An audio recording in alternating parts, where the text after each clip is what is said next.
Oh boy, the talk of the year basically, or one of the talks of the year for mainline Hasbro Transformers Studio Series Leader Class Concept Art Megatron. I've had this figure for about a month now, got him in April from Amazon, and I've been messing around with him for the past few weeks, and I gotta say, I love the robot mode, and people are seeing this is like the best Megatron ever and one of the best figures Hasbro has ever made, and there's just a ton of hype over this figure.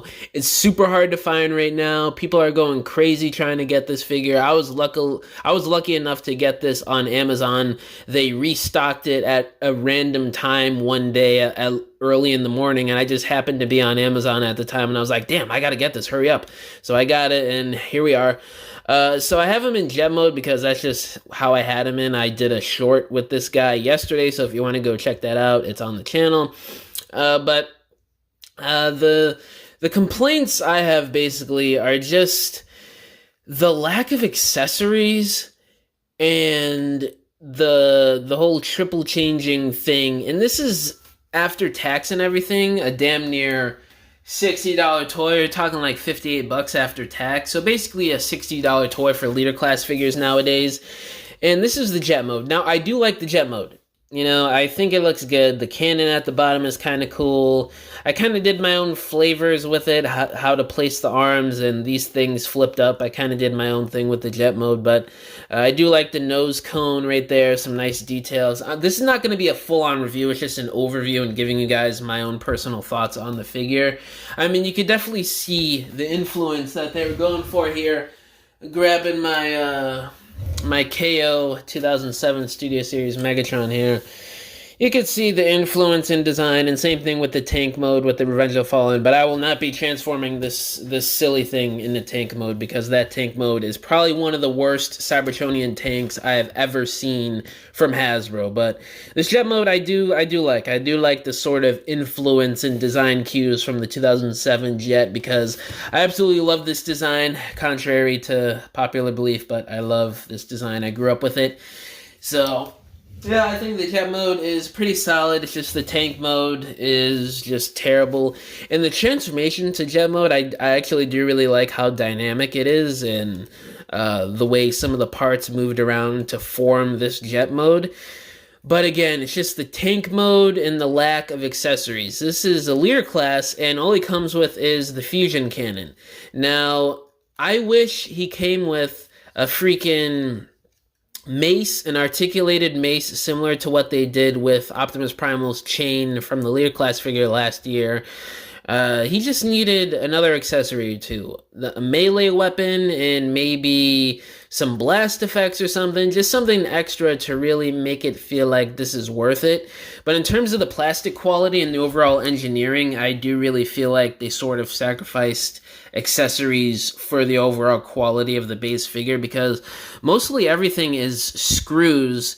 Mind you, painted black screws. You don't really see them painting screws too often from Hasbro, so most of the screws, or pretty much all of them, are painted black, and same thing with the pins. They're painted black to really blend in with the figure, which is fantastic. I love that detail. I always advocate for Hasbro to paint the screws to match the figures so they don't stick out like a sore thumb. But let's get this guy into robot mode. Going to do a quick transformation and then talk about the robot mode.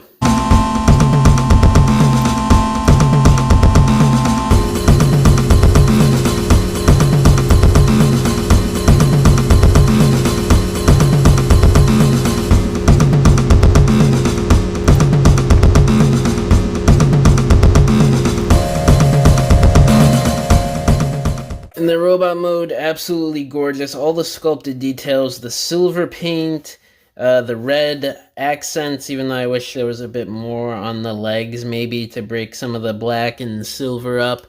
The black paint here and there is a nice little touch. The Decepticon logo done in nice purple.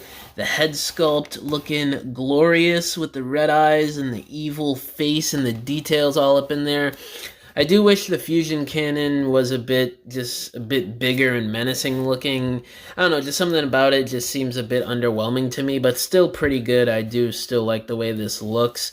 And the articulation on him, the articulated hands, the leg articulation, the arm articulation, all the movement in the feet is just fantastic. I do wish the head can move up just a bit more for some of the dynamic poses where he's looking up and stuff, but still, it's still a pretty good amount. I mean, that's still pretty good right there.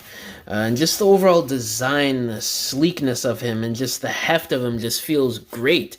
Like, this is one of the few figures that I've picked up recently that just feels super solid. So I definitely do gotta say, in my opinion, this definitely is one of the best Megatron figures, if not the best, that Hasbro's ever made. I don't know, we gotta see next year with that Studio Series 86 liter Megatron, what Hasbro's cooking up with that.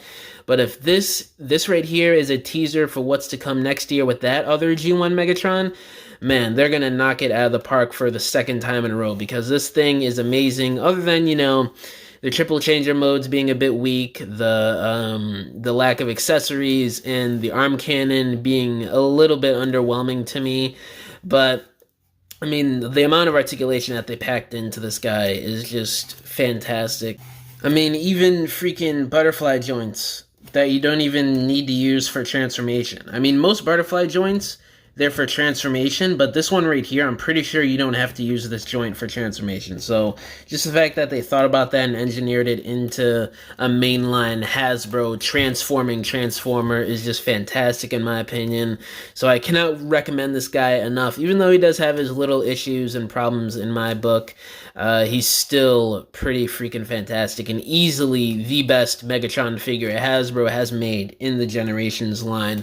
I would love to use this guy for Cybertron stuff, whether it's the video games or live action stuff, or you could even fudge him in with Generations, certain figures from IDW or just old school Generations. I think he works with either or. You could use him with Studio Series Generations or regular comic book cartoon Generations, in my opinion. I think the way his design is pretty much the same with all the other Bumblebee movie or Rise of the Beast era designs. You could basically fudge it in with other Transformers continuities, and it's just amazing to me. I just love how this robot mode turned out. So yeah, that's pretty much it for this video. I think this is the best Megatron figure that Hasbro has ever made by far. Let me know down in the comments below, what do y'all think about this Megatron figure right here? Do you love him? Do you hate him? All my social medias are linked down below. My email is also down below if y'all want to hit me up about business inquiries, if you want to message me about whatever, or if you want to subscribe to our new Patreon link down below. It's got tons of exclusive content that you won't see here on YouTube or anywhere else, such as exclusive stop motions, Transformers photography. You guys get 1 week access before everybody else here on YouTube to my stop motion films. You guys get exclusive music and music snippets from my stop motion films. You guys get behind the scenes of projects I'm working on, such as dioramas, photography, stop motions, videos. You guys get Discord access. So if y'all want to help support me and help support the channel, I would greatly appreciate it. But yeah, guys, thank you for watching this video. I'll catch y'all in the next one. Bye!